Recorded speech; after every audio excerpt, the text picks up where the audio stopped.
mahabang kasaysayan ng mundo, ang Amerika talaga, yan ang tinitingala kapag ka foreign aid ang pag-uusapan. Ayaw Pagbibigay naman. ng tulong. Oho. Pero nung umupo itong si Donald Trump, ngayon siya nga ho ang presidente ng Amerika, lahat halos ng foreign aid ay ipinapatigil niya. Meron na ho siyang inilabas na internal memo. Oho. Ipinadala sa mga opisyal at sa mga US Embassy sa iba't ibang mga bansa. Okay.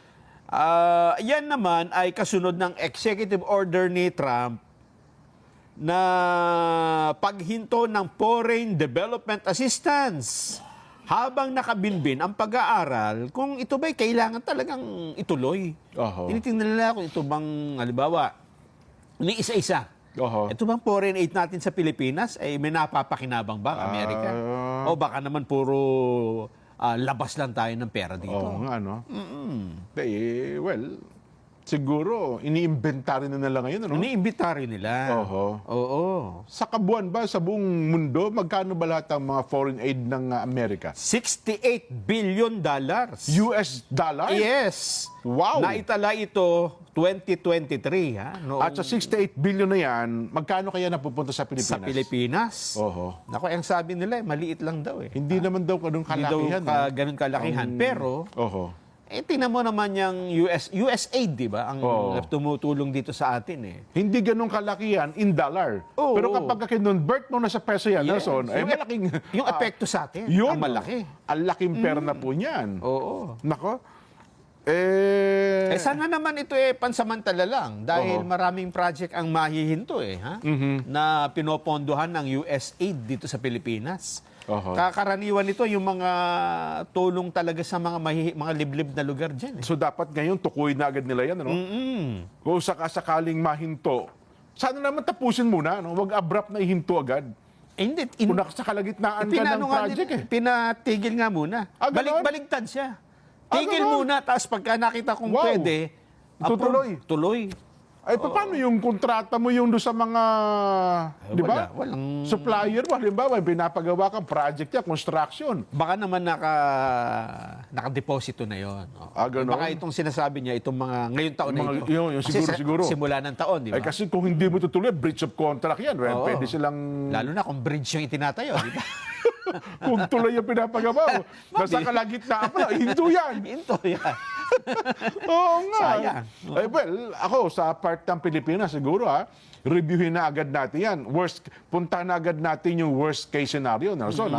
Kung halimbawa talagang tuluyang ipatigil yan at hindi na po tatapusin, mabigat-bigat na problema ang kakaharapin ng bansa natin. Alam yan. ko, nag-utos na ang Malacanang dyan na tingnan ang epekto nito. Bagamat sinasabi ng Armed Forces of the Philippines na hindi tayo masyadong maapektuhan, palagay ko yung sila sa militar. Dahil ito daw sa military ay hindi naman ito aid. Ganon. Hindi aid packages, kundi parang agreement. Mga agreement. Under Visiting Force Agreement, Halimbawa, mga ganyan. yung EDCA sites. Yan, Well, Kaya lang, hindi lang naman yan ang kailangan ng bansa, di ba? totoo yan. Yung mga humanitarian aid, yan ang malaki na kailangan natin. At saka yung mga, kasi meron lugar diyan yung mga, lalo indigenous group, yung na sinusuportahan ng mga, ng ganyan. Mga katutubo, di ba? Yan, Maraming ganyang project dito eh. Dapat ngayon pa lamang matukoy na agad natin yan. Oo. Bukod pa dyan, Nelson, Oo. sinampulan na ng Amerika, Naku po. alam mo ba, ang binabalita natin noong nakaraan, na kanilang crackdown doon sa mga undocumented naman, yung illegal alien Yes. na nakabase po dyan sa Amerika. At sample, Oh, meron na? 23. Oh. Tama ba? 24 na Pilipino agad ang nasampalan. Sana pulan? Nasampulan at pinauwi na po agad sa Pilipinas, Nelson. Baka naman yan dating kaso na. Well, tama ka. May mga kinakaharap talaga itong kaso. Okay. Pero sa report na hawak natin dito, sinampulan ng araw po ni US President Donald Trump ang pulisiya nitong mass deportation at 24 na Pilipino kaagad ang nasampulan. Nako, okay. Ngayon po ipababalikin na sa Pilipinas dahil sa pagkakasangkot. Ayon, ang kaso nila, mga illegal activities yan po sa Estados Unidos. Mga sangkot sa iba't ibang krimen. Yan. Oo nga. Sabi po ni Philippine Ambassador to US, Jose Manuel Romualdez, marami pong American employers na ang kanilang mga tauhan, undocumented Pinoy, nason? Undocumented Filipino immigrants, ang tumutulong daw po naman para maayos ang kanilang pananatili sa Estados Unidos para hindi po sila ma-deport. Pero paliwanag po ni Romualdez na ang mga inuuna ngayon ng pamahalang Amerika na mapa-deport, mapauwi sa Pilipinas ay mga individual na meron na pong mga criminal records. Yun. Malaking problema yan dyan, ha? Hindi sana kung mga undocumented Pinoy na matinong tao di ba? Yun na nga. Kasi ito, mga convicted to, di ba? May mga cases na siguro kinakaharap yan. Ganun ba? Kung wala pa mang conviction, siguro, may mga immigration laws na nilabag sa Amerika. Napakahigpit ng mga immigration officer ng Amerika. Ang tawag kasi dyan ni Trump, criminal. Yun na nga. Criminal na ganyan siya magsalita dyan Kaya sabi niya, okay sa amin ng mga dayuhan, basta mapapakinabangan din. O kaya naman di ba, magbibisita sa kanila, di ba? Pero kung gagawa Tourism. kayo dito ng illegal, doon na lang kayo sa bansa ninyo. Gaano kaya karami ang immigrants sa buong mundo na nandyan sa Amerika? Kasi alam mo ba, ang Pilipino, sa Pilipino pa lang umaabot pala tayo sa estimate na 1.3 million. Kasama na po dyan na ang undocumented at documented. Sa Amerika. Yes. At sa tala daw po ng DMW Nason, sa pinakahuli, ang mga Pilipinong undocumented sa Estados Unidos ay umaabot daw po ng 350 hanggang 370,000. Ganun pala karami. 350 hanggang 370,000 ang mga illegal alien pong nasa Amerika. Ibig sabihin, walang mga kaukulang dokumento. Yes. Sabihin mo na lang, Nason, wag na natin sabihin makauwi lahat yan. Kalahati na lang. Di ba? Di mga 160, 140,000? Paano kung sa loob ng isang taong ito, sabi nga natin, hindi naman sabay-sabay pauwi dyan. Sa loob lang ng taon ito, mapauwi lahat. Yung mga 150 o 170,000 na Pinoy. Nako. Di ba? Na doon, sa bansang kinaroroonan nila, maaaring ba dyan, kumikita, nakapagpapadala ng dolyar sa kanilang mga kamag-anak dito, bigla mong pauwiin sa Pilipinas, walang trabaho, at papaano ngayon ang umaasang mga kamag-anak niyan sa mga yan? Yung pamilya niya, no? Di ba? Kasi itong mga tinutukoy mo dyan, ito mga may trabaho doon Ayun, may nga trabaho Kaya lang, overstaying. Overstaying, diba? tama ka. Sa Amerika kasi, alam mo naman, di ba dyan yung arawang sweldo, malaki na ang kita. Kung dito mo gagastusin. Kung dito mo gagastos yan. Alam mo, maglilinis ka lang ng malalaking bahay dyan. Di ba? May payo si DFA Yusek Eduardo de Vega sa kanila dyan. Ano sabi ni Yusek de Vega? Doon sa mga overstaying ng mga Pilipino. Yan, maganda sinabi yan. Hanggang ngayon. Mag-ano lang kayo, Loki. Loki. Ibig sabihin, magtago muna.